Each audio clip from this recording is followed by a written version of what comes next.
about loving yourself, about being good to your neighbor. And as I'm sharing these things, something comes flying at me and hits me right on the temple. It was a shoe, okay? Shoes don't fly, right? So I'm looking around for a shoeless child. Finally, I find this kid. And I'm thinking I'm going to call him Shoeless Joe, right? And he is laughing hysterically. He thinks he's hilarious. Now, let me ask you, there's 49 other children between the ages of kindergarten and 6th grade in the room. Do you think they sat there quietly and thought to themselves, oh, Sean, that poor child has lost his way. And I shall sit here quietly as you appropriately discipline him. Do you think they did that, yes or no?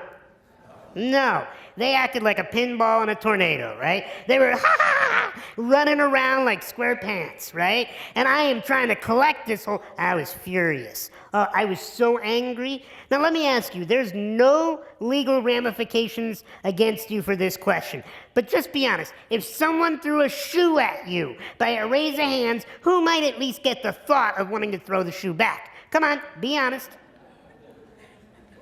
Eric, you didn't warn me, you have a very violent college here. So here I am. I am totally angry, frustrated. These kids are going nuts. Finally, the parents start showing up to pick their kids up, one by one, until I am left for an additional 45 minutes with one child. Guess who? I'm pretty sure it was Satan, okay? And so I'm thinking out of all the kids, right? Finally, the back door of the gymnasium swings open, and this elderly lady comes waddling in. And she says, it's time to go. And he says, I'll see you later, Sean. Scurries out the door. I was upset. I was overwhelmed. Have you ever wanted to connect with somebody, reach out to somebody, help somebody, but they just didn't want your help? That's upsetting. So I headed to my vehicle that was in the parking lot behind the school. And right before I got to my vehicle, I heard a voice behind me. Sean, wait up. I turned around, it was the principal. Sean, how's your class project? How are the students? Oh, they're all a bunch of angels, except for this one child. Oh, Sean, I know who you're talking about. There's something you need to know about that kid. No, I don't. Child's a pain, that's all I know, and that's all I need to know. Well, Sean,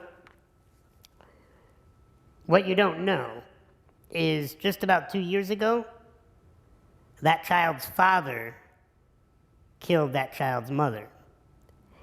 And now that father is in prison for life. The mother's gone, and the only living relative to take care of him is his grandmother. And she had to pick up 2 side jobs just to financially support the 2 of them. And when he comes home from school, usually the only babysitter is the television. And when he comes to school for lunch, his lunch is usually just a soda or a candy bar if he's lucky. And I just thought you should know that.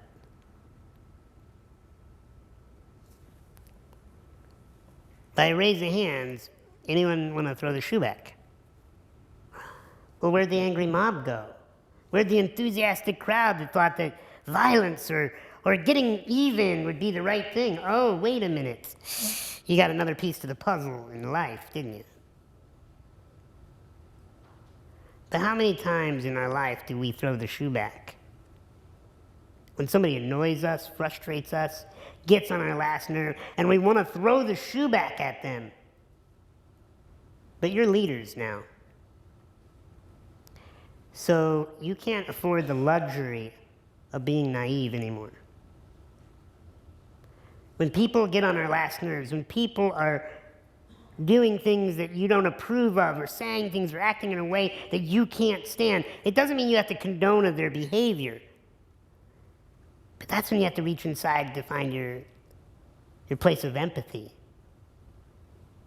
Because when people do things, they're either doing them out of acts of love or cries for help.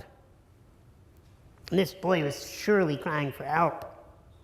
He was throwing a shoe at me to say, hey, look at me, Sean. Give me some energy. I need some attention. I'm starved of love.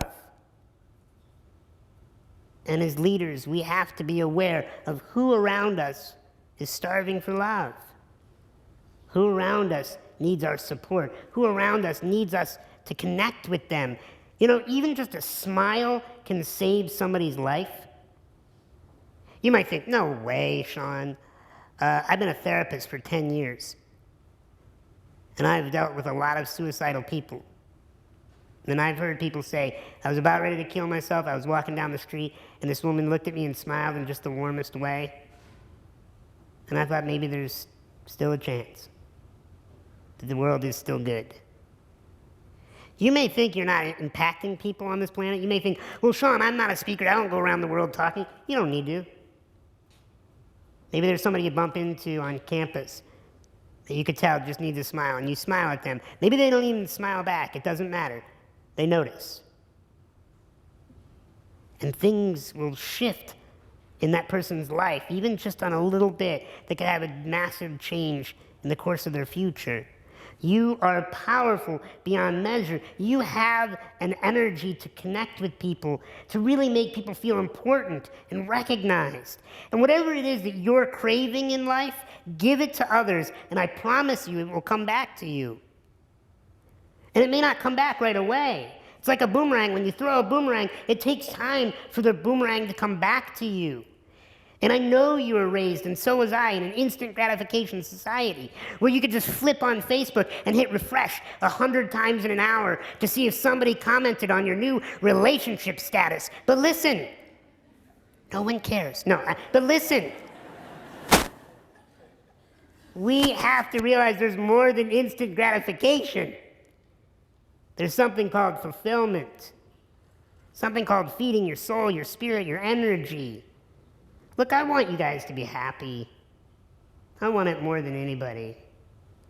I don't care how hard classes are right now. I don't care what relationship challenges you're going through, how your health is, what your family's going through, your finances. I just want you to be happy. Because happiness really makes life worth living. I was reading a book that just 2 weeks ago, and it said that making money won't make you happy, but being happy can make you money. By being happy, you can not just make money, but you can make friends, you can make business opportunities, you can get relationships started. You might say to yourself, why am I always single? It's because you look like that.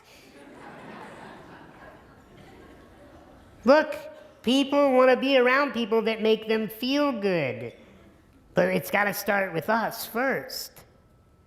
And as you take a stand for your happiness, you'll notice that your life will begin to shift.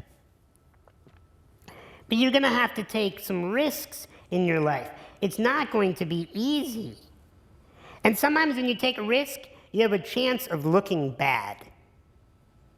You have a chance of being the outcast, standing out. If everybody in this room was sitting down right now, but this gentleman right here, the doctor, right, the professor, you stood up, we'd all be like, whoa, this guy's got something to say, right? Because he would take a stand. We'd also be like, is he going to make us do something? He would be in charge because he took a stand. He would also stick out. Same thing in your life.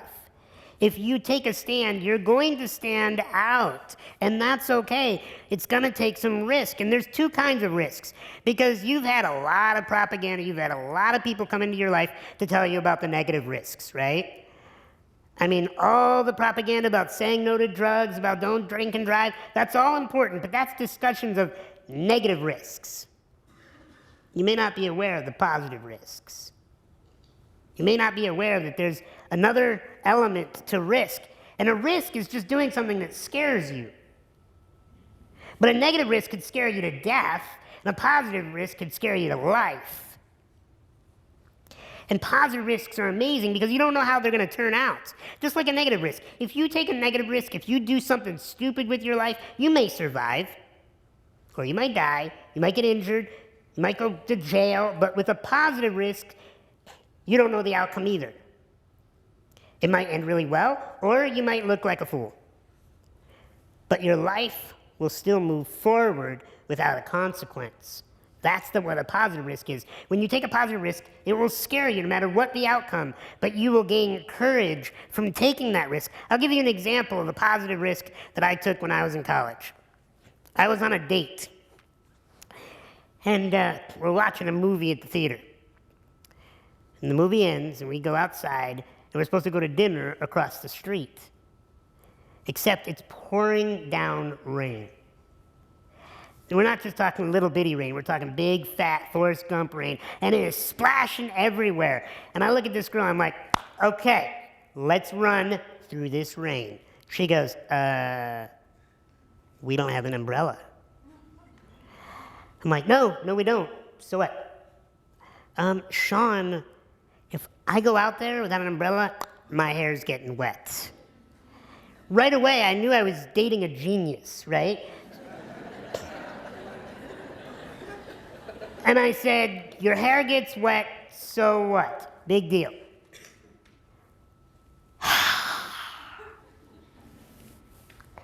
If my hair gets wet, people are gonna stare at me.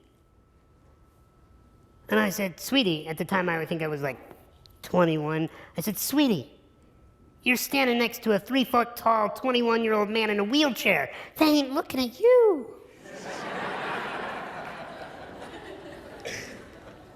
She said, I can't do it. I'm not going. I am not going to get my hair wet. So I pulled out my best game, okay? I pulled out my good stuff. I said, time out. Gentlemen in the room, you might want to write this one down. I said, time out. Let's imagine that 25 years have gone by. Maybe we're not even in touch anymore. I'm on one side of the planet, you're on the other. But we think back to a moment when we got right out of that movie theater and ran in that rain. We got totally drenched and we looked deep into each other's eyes and we laughed. Wouldn't that be a memory you would be willing to create right now?